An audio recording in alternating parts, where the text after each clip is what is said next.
Bonjour, nouvel épisode du World Tour Watching Challenge, et cette fois on va en Suède. Et le moins que l'on puisse dire, c'est que c'est pas les grands noms qui manquent pour définir le cinéma suédois. Il y a bien entendu Ingmar Bergman qui en est le plus grand représentant avec des chefs-d'œuvre comme Persona ou Le Septième Saut. On a aussi Victor Sjöström qui était l'un des réalisateurs suédois les plus connus des années 20 avec des films comme Le Vent ou La Charrette fantôme. Plus récemment, il y a Lasse Hallström qui a réalisé des films comme Gilbert Grape ou encore cette petite pépite qui est Le Chocolat, un film plutôt réjouissant qui réunit Juliette Binoche et Johnny Depp. On a aussi Thomas Alfredson qui a quand même marqué les esprits avec son film Morse, mais surtout un des réalisateurs suédois qui est le plus adoré par la critique et que j'aime beaucoup aussi, c'est Roy Andersson.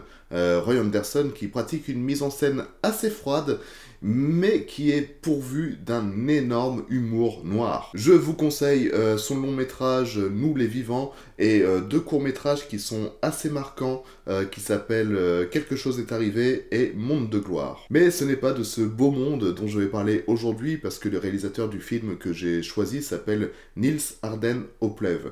Et si ce nom ne vous dit rien, eh bien c'est plutôt normal. Par contre, le nom du film devrait vous dire quelque chose parce qu'il s'agit de Millennium.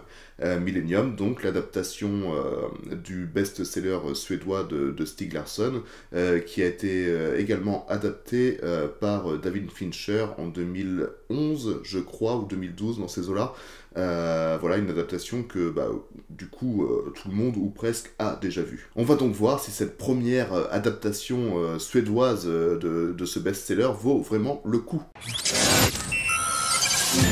Wasp. Quelqu'un pirate mon ordinateur. Un certain Wasp.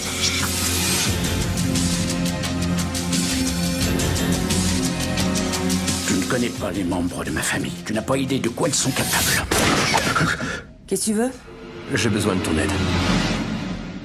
Reste tranquille! Qu'est-ce que tu veux? Ça ira très vite. C'est monstrueux. Tu crois que quelqu'un va t'entendre? Le film débute sur l'ouverture d'un mystérieux courrier qui contient en fait une herbe séchée qui est encadrée. Rien d'exceptionnel a priori, mais le destinataire de ce courrier est quand même intrigué. Il regarde la provenance de l'objet, il se rend compte que ça vient de Hong Kong. Voilà, on n'en sait pas plus. Cet homme, ce vieil homme du coup qui a reçu l'objet est tout d'abord intrigué, puis tout d'un coup il se met à chialer. Et pouf, on enchaîne sur le portrait d'une jeune femme en noir et blanc et on fait apparaître le titre du film, Millennium. C'est un début qui est quand même un petit peu mystérieux, on se pose pas mal de questions, c'est qui ce vieillard, pourquoi il chiale quand il reçoit une herbe séchée, tout ça. Et ne me souvenant plus trop du bouquin que j'ai lu il y a de ça de nombreuses années, et bien mon intérêt est quand même un petit peu réveillé. Bon, suite à cette intro, par contre, mes souvenirs me reviennent un petit peu lorsque l'on se met à suivre Lisbeth Salander, qui est ici incarnée par Noomi Rapace, qui reprendra d'ailleurs le rôle dans la version de David Fincher.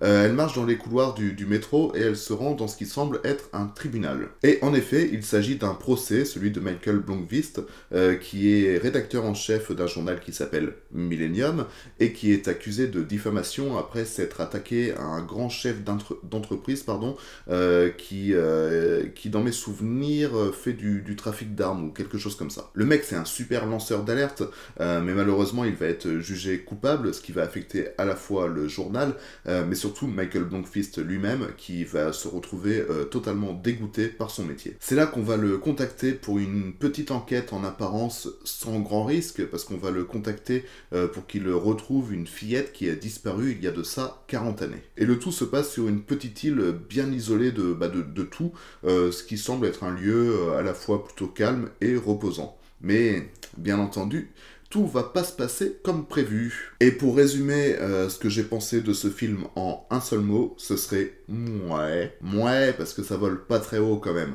Alors peut-être que c'est dû au fait que j'avais déjà lu le bouquin et que j'avais déjà vu l'adaptation de David Fincher, ce qui fait que je connaissais déjà l'intrigue et cette histoire de disparition, et que du coup, eh bien, je m'intéressais plus à la forme du film plutôt qu'à son fond. Et sa forme, eh ben, elle est plutôt moyenne. C'est sympa, mais c'est pas exceptionnel.